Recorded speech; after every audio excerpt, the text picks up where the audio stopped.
टाटा और महिंद्रा कंपनियां आज किसी पहचान की मोहताज नहीं। ऑटोमोबाइल सेक्टर में आज ये कंपनियां भारत की सबसे बड़ी ब्रांड बनी हुई है। लेकिन भारत की इन दो सबसे बड़ी ऑटोमोबाइल कंपनियां टाटा और महिंद्रा में सबसे आगे कौन है? कौन सी कंपनी दे रही है लोगों को सबसे बढ़िया सर्विस और क्वालिटी की कारें? भारत की ये दोनों कंपनियां ऑटोमोबाइल सेक्टर की रीढ़ की हड्डी है और इनके बिना भारत का ऑटोमोबाइल सेक्टर बिल्कुल सूना है। लेकिन हर पैरामीटर पर एक दूसरे को टक्कर देने वाला टाटा और महिंद्रा में आखिर आगे कौन है? आज के इस वीडियो में हम टाटा और महिंद्रा की हर एक पैमाने पर तुलना करेंगे और बताएंगे कि कौन सी कंपनी है आगे।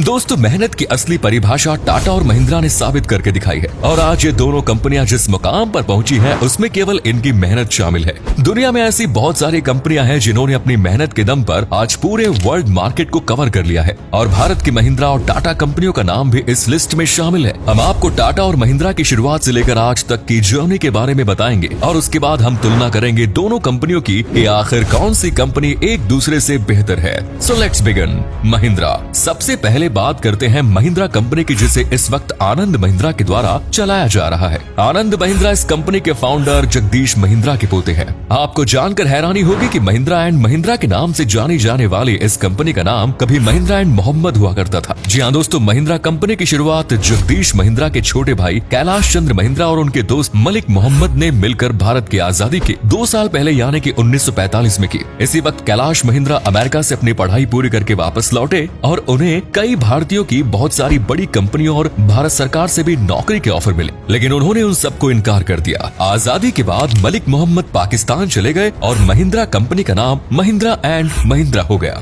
उसके बाद महिंद्रा ने भारत में अपने जिस सफर की शुरुआत की उसके बाद कभी भी मुड़कर पीछे नहीं देखा और आज आप सभी लोग जानते हैं कि महिंद्रा कंपनी किस मुकाम पर है। दोस्तों, महिंद्रा कंपनी की एसयूवी, बोलेरो और स्कॉर्पियो जैसी कारों ने शहरी क्षेत्रों के साथ ही ग्रामीण क्षेत्रों में भी अपना परचम लहरा रखा है। लेकिन महिंद्रा केवल ऑटोमोबाइल सेक्टर में ही नहीं बल्कि स्पेस क्राफ्ट, इंश्योरेंस, डिफेंस और फाइनेंस जैसे सेक्टर में भी अपनी पकड़ मजबूत करने जा रहे हैं। दोस्तों, आज महिंद्रा कंपनी के अंडर 150 कंपनियों से भी ज्यादा काम कर रही है और महिंद्रा ने 2.5 लाख लोगों से भी ज्यादा लोगों को रोजगार दिया हुआ है। महिंद्रा कंपनी का कुल नेटवर्थ 190 करोड़ अमेरिकी डॉलर के बराबर है, जो लगभग 13.5 हजार करोड़ के बराबर होती है। साल 2021 में महिंद्रा कंपनी ने 45,000 करोड़ रुपयों की कीमत से भी ज्यादा की कमर्शियल कारों की सेल की थी। टाटा। दोस्तों, ऑटोमोबाइल सेक्टर में महिंद्रा कंपनी के साथ ही देश में एक और कंपनी शुरुआत करती है जिसका नाम था टाटा। लेकिन शुरुआत में टाटा छोटी कमर्शियल कार नहीं बल्कि बड़े बड़े ट्रांसपोर्ट व्हीकल ही बनाता था और टाटा के ट्रक आज भी भारत के साथ ही पूरी दुनिया में पॉपुलर हैं।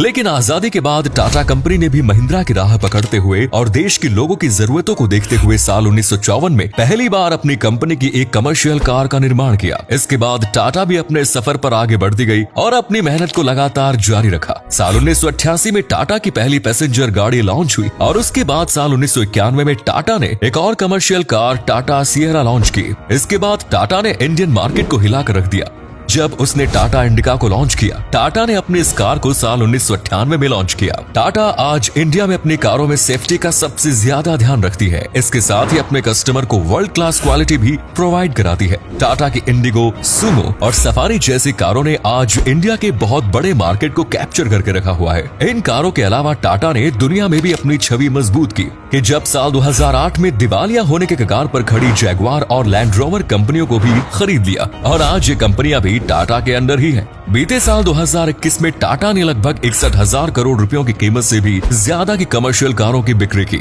और इसके साथ ही टाटा ने 2,41,000 कमर्शियल कारों की सेल केवल 1 साल के अंदर की। कंपैरिजन। दोस्तों, महिंद्रा और टाटा दोनों ही कंपनियां अपने अपने क्षेत्र में माहिर है और इनकी किसी भी तरीके से तुलना नहीं की जा सकती, पर फिर भी हम यहाँ कुछ पॉइंट्स पर दोनों कंपनियों की तुलना करेंगे। Number 1, net worth. दोस्तों, टाटा कंपनी को उसकी पेरेंट कंपनी टाटा के द्वारा ऑपरेट किया जाता है और यदि नेटवर्थ की बात करें तो टाटा ग्रुप की नेटवर्थ लगभग 110 बिलियन अमेरिकी डॉलर के बराबर है और वहीं महिंद्रा कंपनी की नेटवर्थ केवल 190 करोड़ अमेरिकी डॉलर के बराबर है, जो टाटा कंपनी के कंपेयर में बहुत कम है। परफॉर्मेंस। यदि परफॉर्मेंस की बात करें तो महिंद्रा की ऐसी बहुत सारी कार हैं जिन्होंने इंडिया के एक बहुत बड़े एरिया को कैप्चर करके रखा है और इसमें से सबसे ज्यादा ग्रामीण इलाका शामिल है। इंडिया के ग्रामीण इलाकों में महिंद्रा के स्कॉर्पियो और बोलेरो एसयूवी कारों ने तो तहलका मचा के रखा हुआ है। वहीं यदि टाटा की बात करें तो टाटा की एसयूवी कारों का बोलबाला अब काफी कम होता जा रहा है और महिंद्रा की तुलना में टाटा ग्रामीण इलाकों में कम और शहरी इलाकों में ज्यादा दिखाई देती है। परफॉर्मेंस की बात करें तो महिंद्रा और टाटा दोनों ने ही लोगों का विश्वास जीता है, लेकिन टाटा अभी भी रूरल एरिया में अपनी पकड़ नहीं बना पाया, जबकि महिंद्रा ग्रामीण के साथ ही शहरी क्षेत्रों में भी देखी जाती है।